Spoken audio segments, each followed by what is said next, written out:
केन्दुझर जिला घटका ब्लॉक अंतर्गत सांतरापुर ग्राम डीएफओ तत्वावधान में सांतरापुर ग्राम वन विभाग बड़ धरण चढ़ाऊ कर घटनास्थल में 10 प्लाटून पुलिस फोर्स मुतयन रही बेले 7 ट्रिप ऊर्ध्व काठ जबत होता जमापड़ी। आगक आहरी काठ जबत होबार संभावना थिबा बेले चढ़ाऊ जारी रही। एते परिमाण काठ देखि वन विभाग ताजुब हो जाइछि।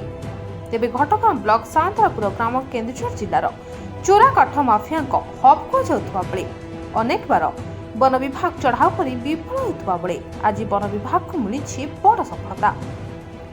तेबे वर्तमान पर्यंत 7 ट्रिप ऊर्ध्व चोरा काठ जबत होता बेले आगक चढ़ाऊ जारी रही।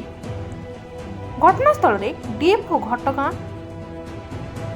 एडीपीओ घटगां, घटगां तहसीलदार और विपुल फोर्स मुतयन रही चढ़ाऊ जारी रही। Bureau report, media voice.